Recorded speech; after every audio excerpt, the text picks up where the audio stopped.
semua usaha besar dulunya kecil. Itu bisa dibilang semuanya.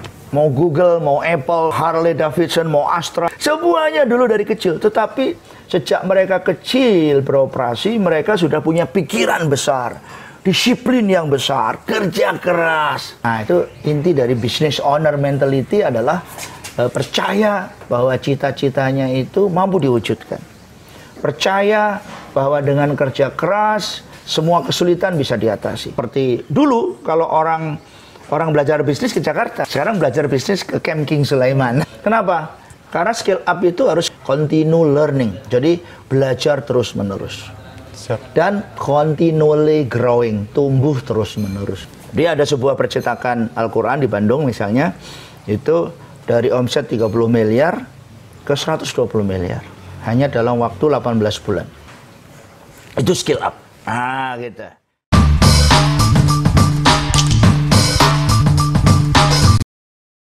Assalamualaikum warahmatullahi wabarakatuh. Waalaikumsalam warahmatullahi wabarakatuh. Jumpa lagi di program kami, program tugumalang.id, atau program Tugu Inspirasi, membincang inspirasi dengan orang-orang hebat. Nah, di samping saya sudah ada ini Coach Fahmi. Ini sangat terhormat sekali bisa ngobrol dengan beliau, bersilaturahmi dengan beliau. Coach Fahmi di tempat beliau di Camp King Sulaiman, Indonesia Scale Up Academy, gitu Coach ya? Iya. Ya. Ini kalau berbicara dengan Coach Fahmi ini, yang ada di benak saya, meskipun saya baru sekali ini bertemu, itu adalah soal scale up. Bagaimana pengusaha bisa naik kelas. Nah, itu bisa diceritakan Coach, kenapa itu yang menjadi fokus utama gitu. Nah, gitu silakan Coach. Terima kasih Mas Torik dan Tugu Inspirasi. Tugu Inspirasi. Nama programnya Coach. Tugu Inspirasi ya. Jadi kita tahu bahwa dalam salah satu tayangan yang dibuat oleh Menteri Koperasi tentang struktur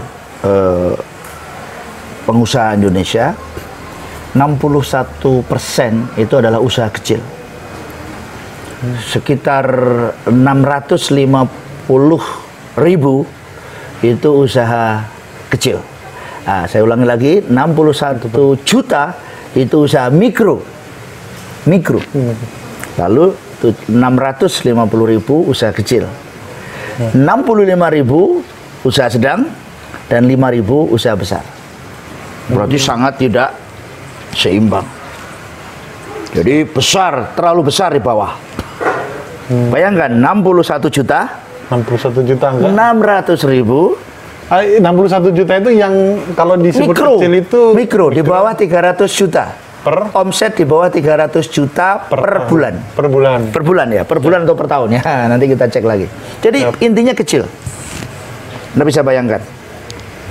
Itu artinya harus ada 1, 2, 3 kalangan yang fokus kepada upaya untuk menaik kelaskan yang mikro ini.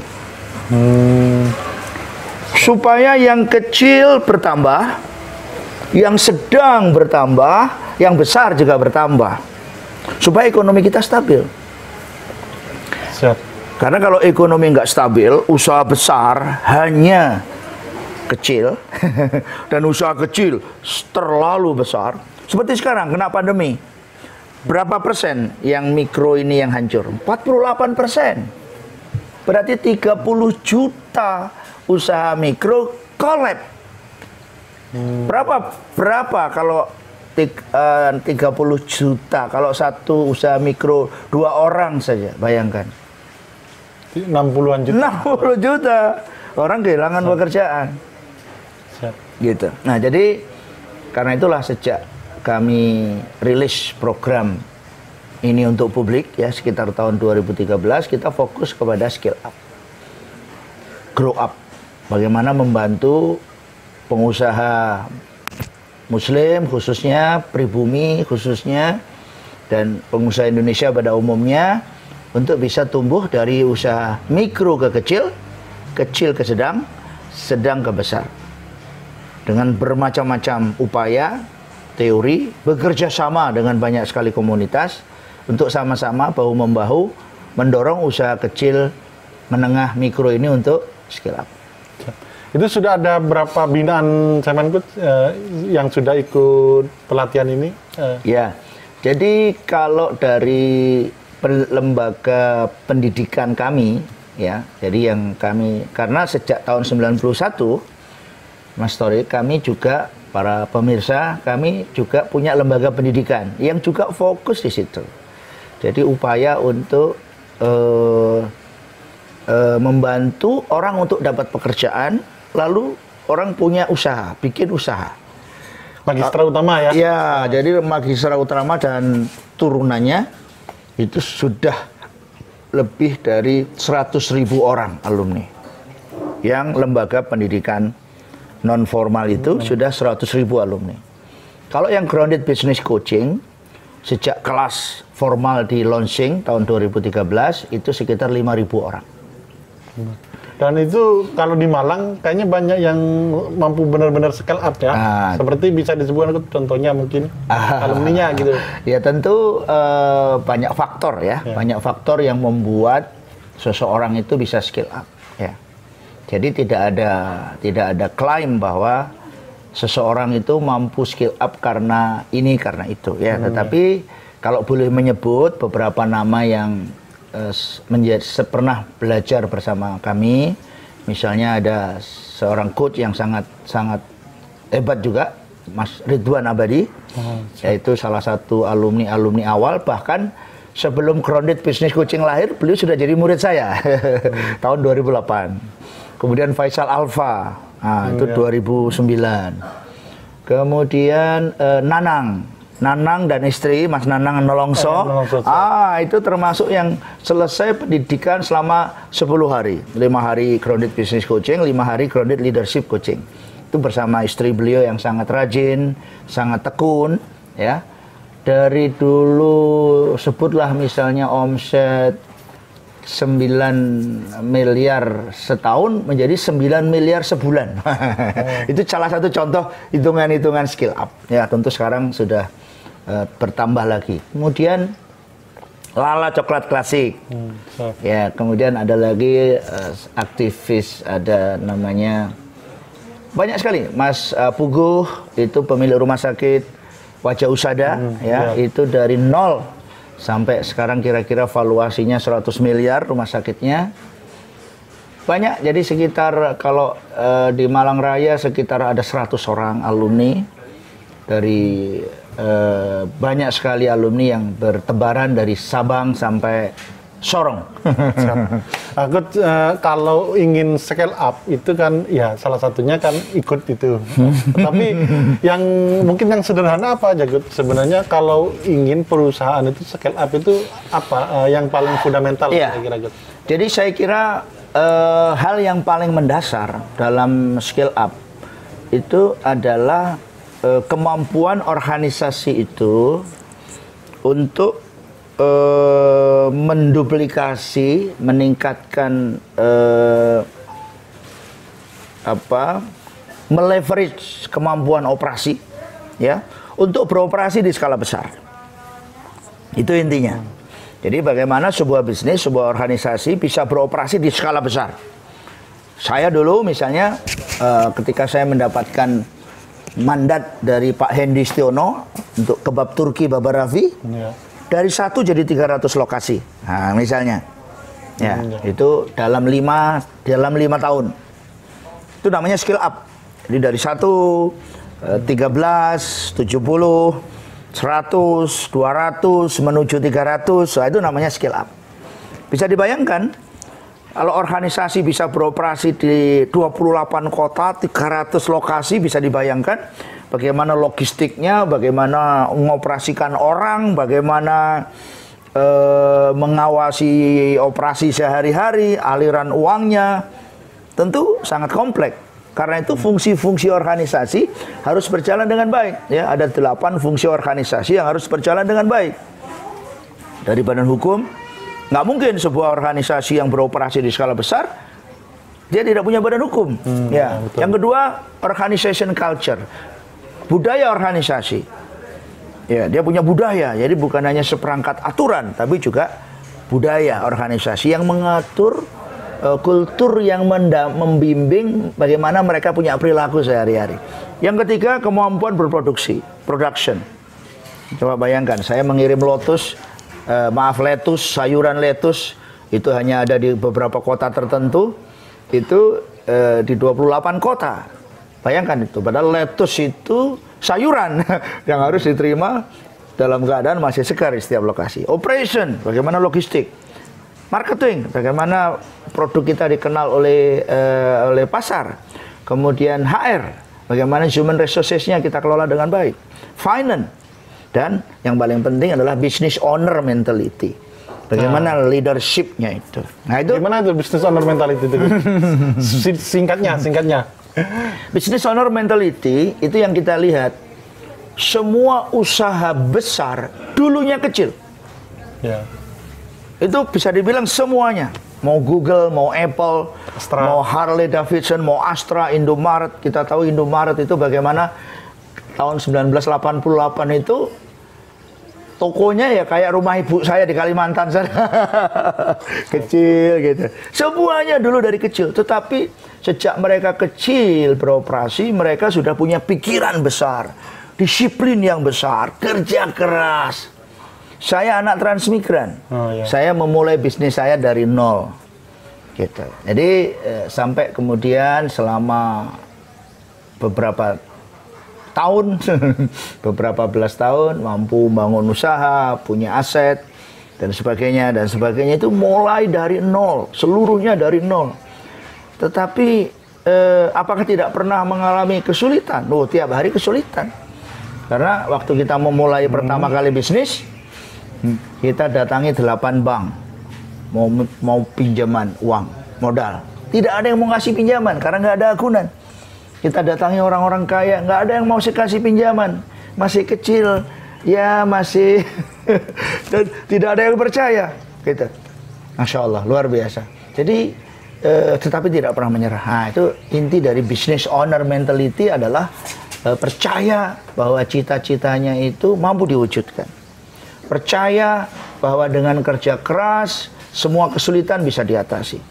Yakin bahwa dengan trust, dengan kebaikan, semua yang diinginkan bisa diwujudkan. Dan itu yang alhamdulillah sampai hari ini, ya tentu karena sudah 30 tahun, jadi saya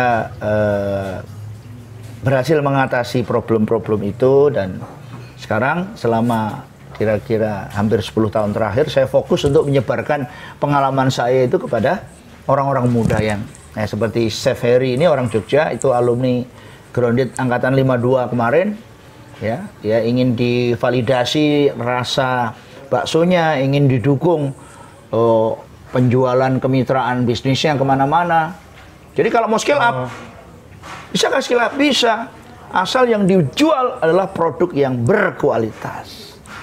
Ya gitu. Jadi inti dari seperti Tugu Inspirasi ini, Tugu Media ini, ya itu juga bisa di scale up.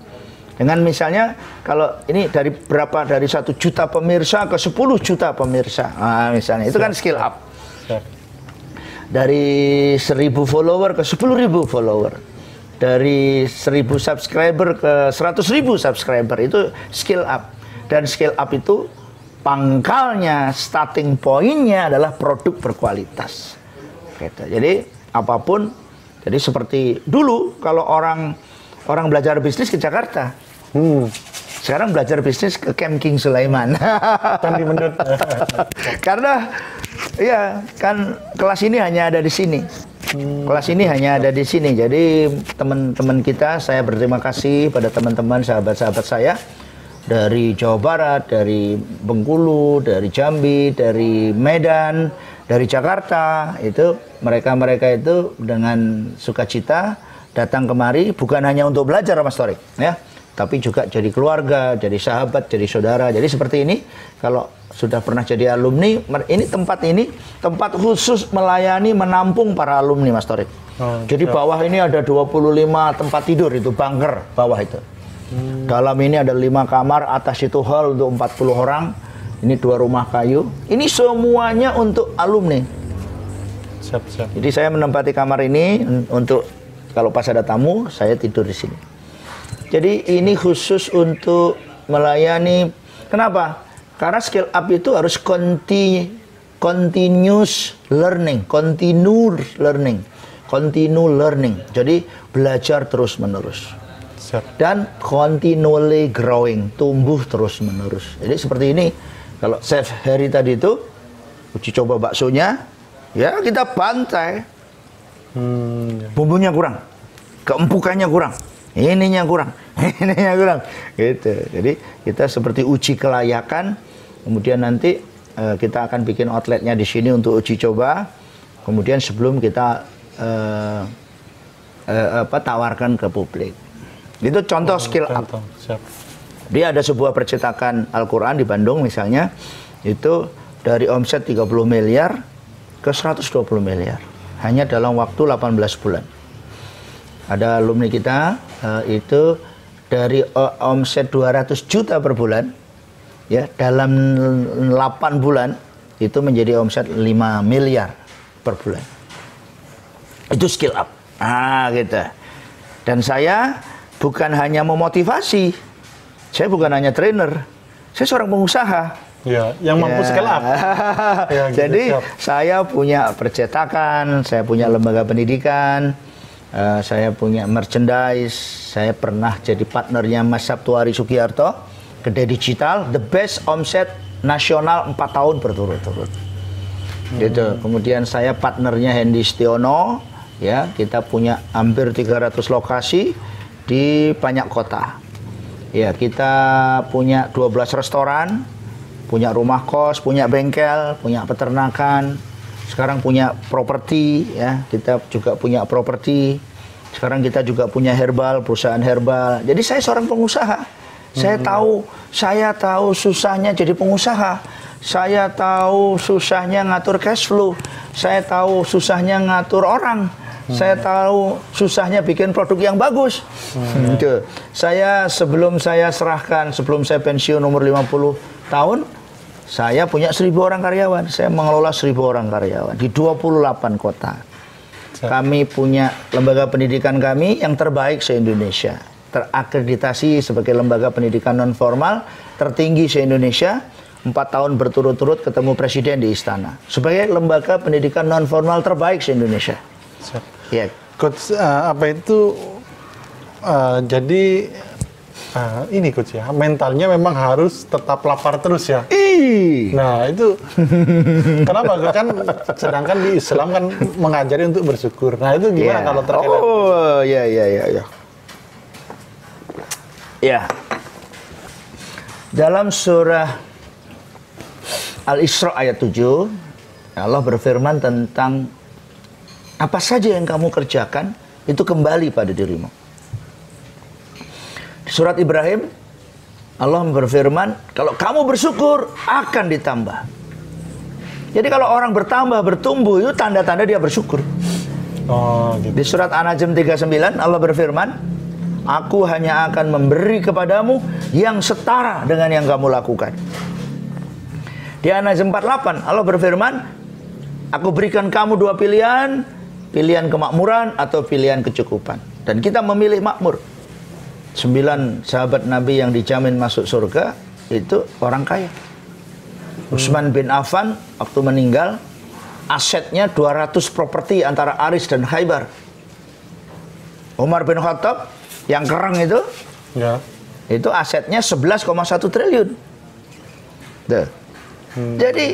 Jadi tidak ada tanda-tanda bahwa kalau kamu bersyukur menjadi Islam yang baik, itu terus kamu ditolerir untuk jadi orang miskin yang baik. Jadi justru tanda-tanda itu adalah ya seperti yang tertuang dalam banyak sekali ayat. Ar-Ra'd 11, Allah tak akan mengubah nasib satu kaum, ya. Kalau kaum itu tidak mengubah nasibnya sendiri. Ali Imran 26-27, Allah berikan kekuasaan kepada orang yang dikehendaki dan mencabutnya. Jadi Allah Ar-Rahman 60, hanya kebaikan yang bisa menciptakan kebaikan. Hari ini begitu banyak ruang untuk berbuat baik, ya, tetapi orang tidak punya cukup sumber daya dan aset untuk itu. Khususnya umat Islam, betul nggak? Nah, jadi karena itu saya mendorong Camp King Sulaiman ini tempat semua anak bangsa. Ya, kalau nanti Anda datang kemari, suatu hari ada kawan-kawan kita dari Bali, dari Tionghoa, dari macam-macam. Jadi ini tempat kita menyemaikan persatuan Indonesia, dinamika orang Indonesia ada di sini, gitu. Tetapi di dalamnya nilai-nilai Islam itu disemarakkan, ya, digemakan karena umat Islam sebagai mayoritas di negara kita, ya tentu umat Islam harus punya kontribusi yang signifikan. Coach, ini dalam ini memulai bisnis kan sekitar 30 tahun yang lalu. Iya, ya. Oktober 91. Sebelumnya itu apa, Coach? Ini kan baru lulus. Dari mana, Coach? Universitas Negeri Malang, IKIP Malang. Jurusan? Fisika. Ilmu fisika. Kan jadi guru aja. Kan jadi guru kan sekarang anaknya imigran. Apa? Imigran, Coach? Transmigran, sorry. Transmigran. Yang bertani ya gitu ya. Ya, terus bertani. Kenapa memilih jalan usaha itu? Apa yang melatar belakangnya gitu kan? Sudah sering saya ceritakan, Mas Torik. Ibu saya ini hanya tamatan SD. Diajak bapak saya pergi ke Kalimantan Timur transmigrasi. Bisa dibayangkan, ya, tamatan SD. Gelap. Hutan Kalimantan gelap. 45 tahun yang lalu. Ya, bisa dibayangkan. Kalimantan Timur yang mau jadi ibu kota. Nah, sudah tahu ya. Jadi di Sepaku. Jadi di Kecamatan Sepaku, di Desa Sepaku 1, hanya 10 menit dari 0 km nolnya ibu kota negara yang baru. Jadi insya Allah saya akan jadi warga ibu kota nanti. Amin, amin. Jadi kalau ketemu Mas Torik dari Jakarta, sudah Anda orang daerah ya, gitu ya. Nah, ibu saya yang hanya tamat SD tadi itu, di gelap hutan kegelapan Kalimantan, itu tidak mematikan cita-citanya, tidak membunuh cita-citanya. Apa cita-citanya? Ya, ingin ada kemajuan bagi anak-anaknya, ada perbaikan kehidupan. Karena itu ibu saya yang hanya tamatan SD tadi, hidup di belantara Kalimantan, melahirkan 4 anak doktor. Empat anak dokter, 1 master calon dokter, dan 1 bidan profesional. Anaknya 6. Nah, jadi pelajaran yang luar biasa. Jadi kalau prinsipnya keputusan untuk transmigrasi itu bukan keputusan untuk terpuruk, tapi keputusan untuk memulai perubahan. Dan dari situ kemudian kita memulai perjalanan. Jadi sekarang alhamdulillah ibu saya masih ada, ya, tapi ayah sudah meninggal.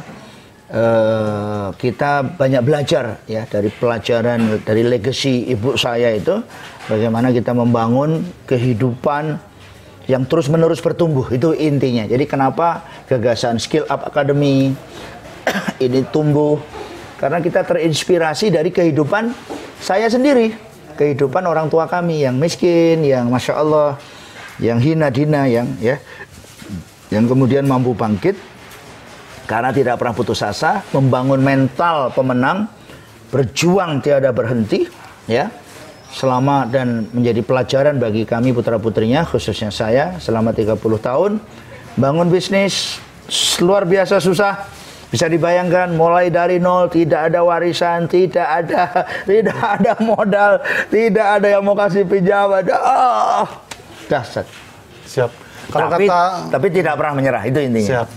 Growth mindset lah, ya. Kalau kata ini ilmuwan luar negeri itu, siapa itu ada bukunya itu ya. Nah, Coach, terus dalam ini jatuh bangunnya gimana, Coach? Apa pernah sejak 30 tahun lalu itu apa tumbuh terus atau pernah ke bawah atau gimana, Coach?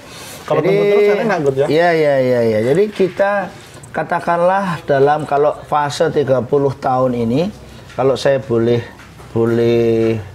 bagi-bagi, Mas. Itu saya bisa bagi dalam 5-6 fase ya. Jadi fase pertama ya fase 91 sampai 96, 5 tahun pertama itu Masya Allah ya. Jadi banyak sekali kegetiran, banyak sekali perjuangan ya. Kemudian 96 2000. Wah, itu banyak sekali problem. Ya, ditinggalkan pegawai, ditinggalkan karyawan ya. Kemudian 2000. Kenapa ditinggalkan itu, Coach? Wah, Anda bisa lihat kalau kita UKM baru merintis, kemudian orang yang bekerja kan sebenarnya orang yang bisa dibilang apa itu, orang bekerja di tempat yang nggak punya harapan gitu.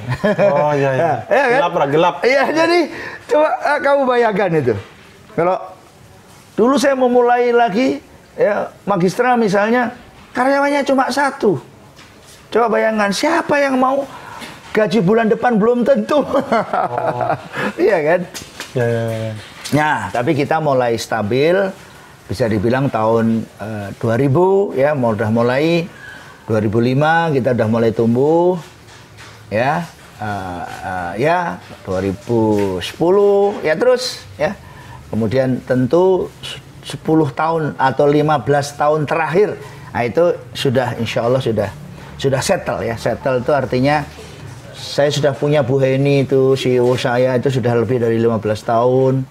Ya, jadi beberapa manajemen inti saya itu rata-rata sudah di atas 15 tahun. Jadi 15 tahun terakhir lah saya dan 5 tahun yang lalu saya menyatakan de facto pensiun.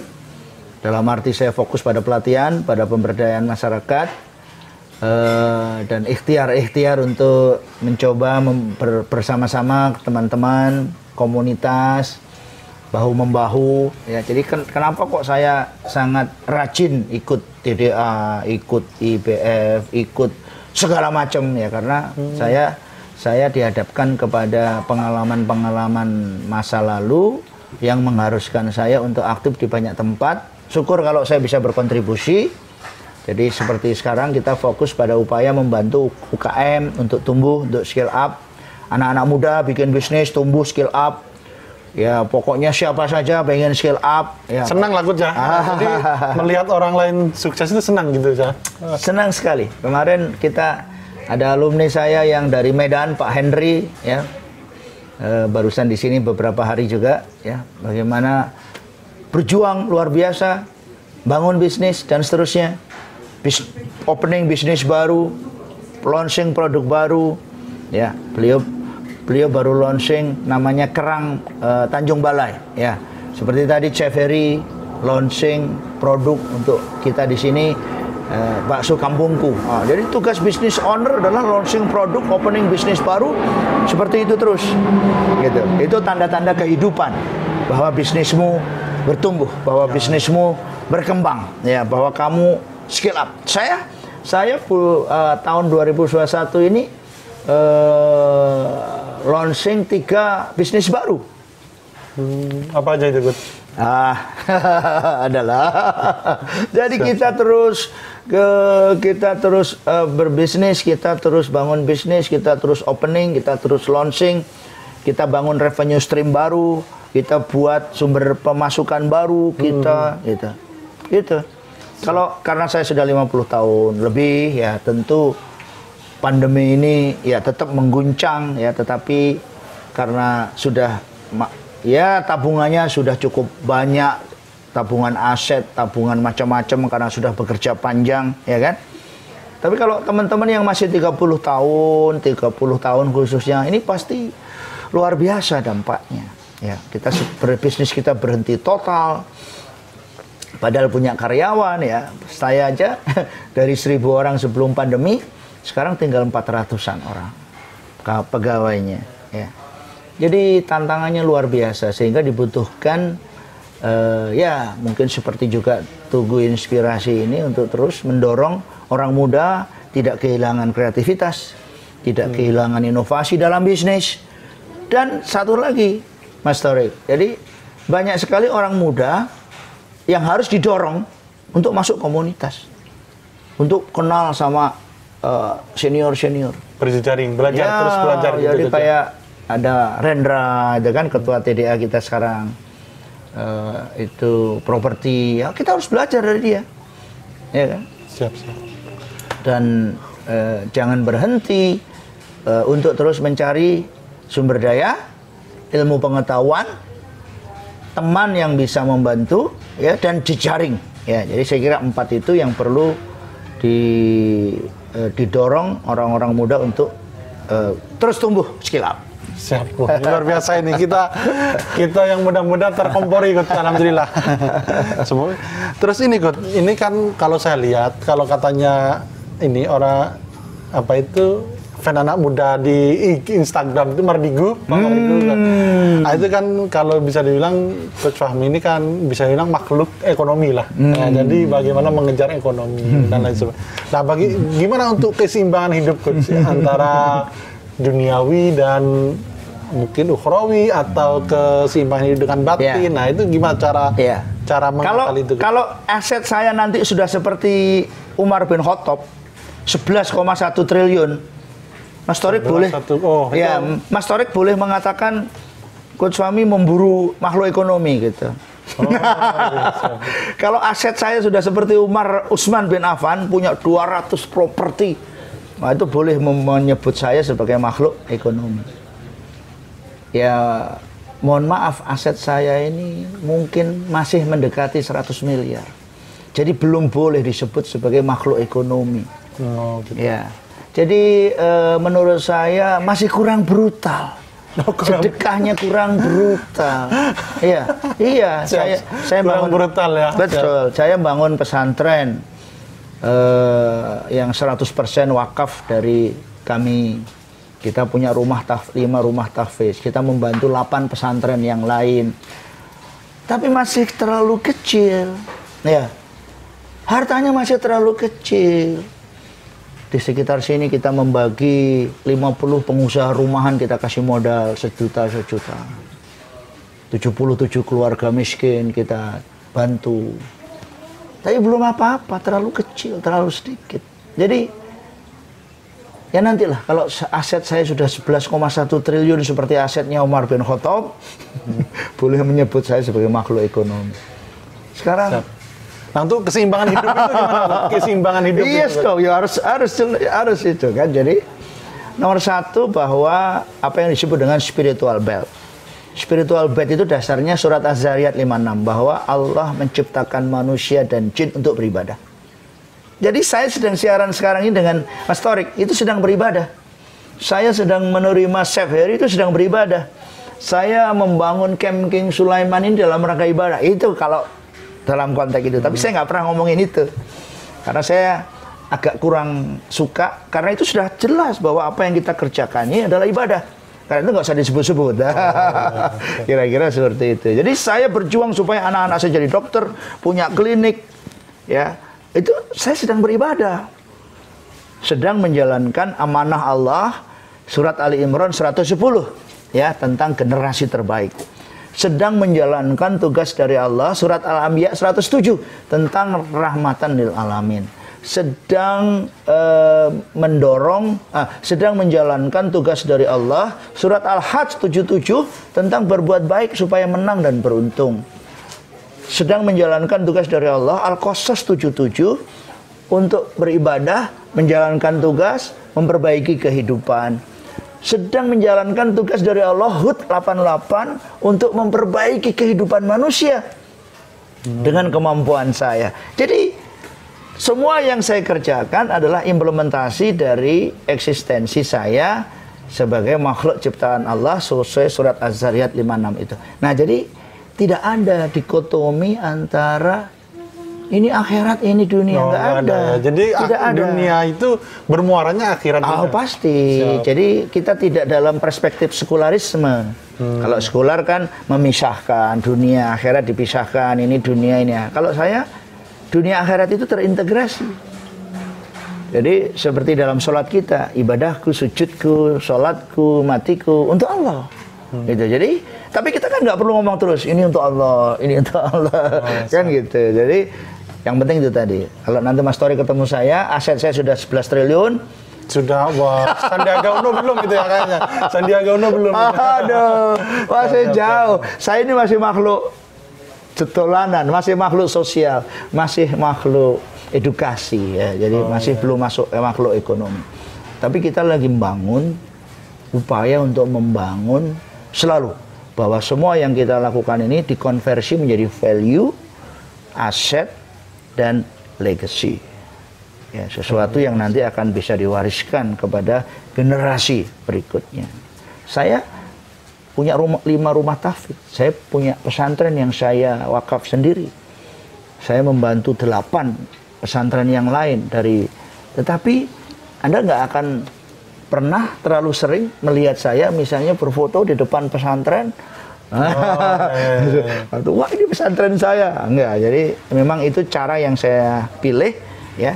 Yang melakukan itu ya boleh, tetapi saya ingin bahwa dunia ini tidak terpisahkan dengan kehidupan akhirat kita. Betul, siap. Sholat kita itu, ya dalam bahasa saya kita sedang sholat ini.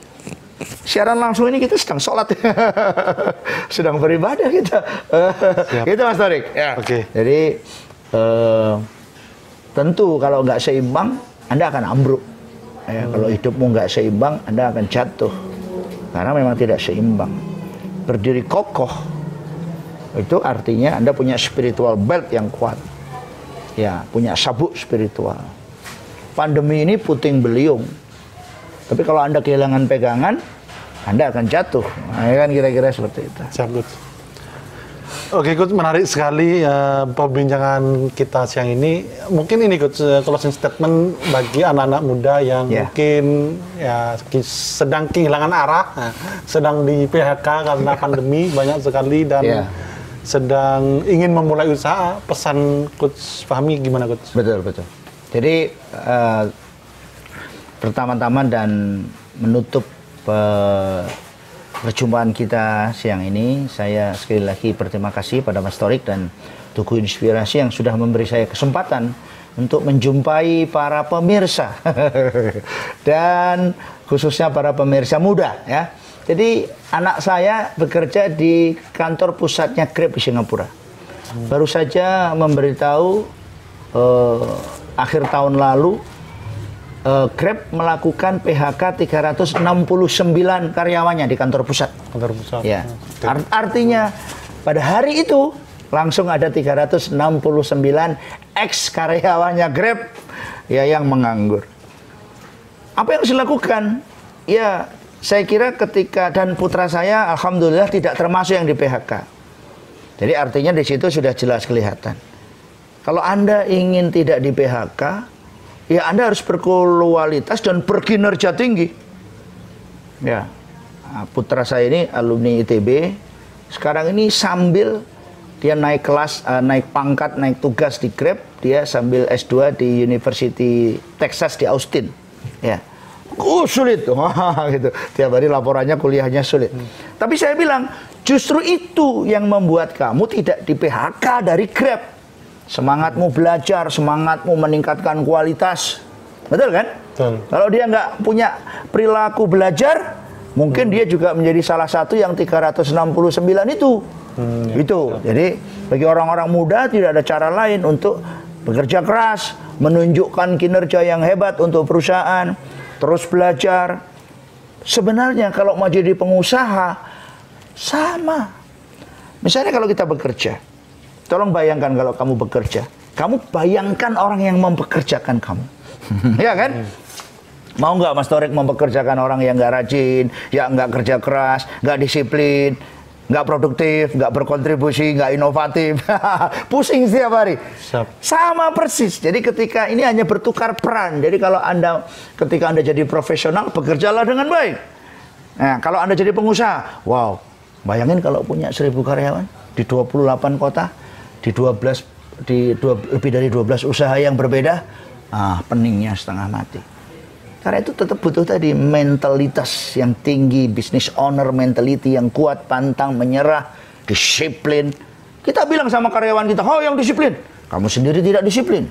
Oh, yang rajin, kamu sendiri tidak rajin. Nah, itu yang sering kali terjadi seperti itu. Tidak bisa dong, ya kan? Jadi artinya sama sebenarnya esensi mentalitasnya, esensi habitnya, behaviornya, karakternya.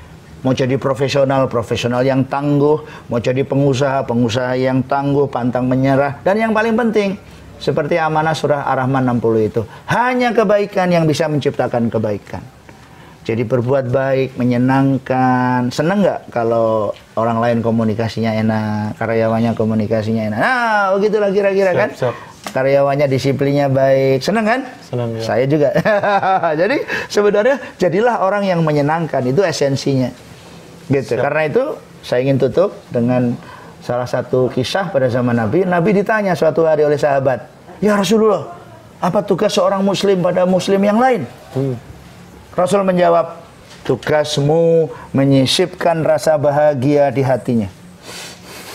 Jadi sebenarnya tugas kita sekarang adalah yang pengusaha bahagiakan customer, bahagiakan karyawan. Yang bisnis partner, bahagiakan partnermu. Yang suami, bahagiakan anakmu, istrimu. Yang pimpinan, bahagiakan anak buah. Yang kepala negara, kepala daerah, bahagiakan rakyat. Selesai.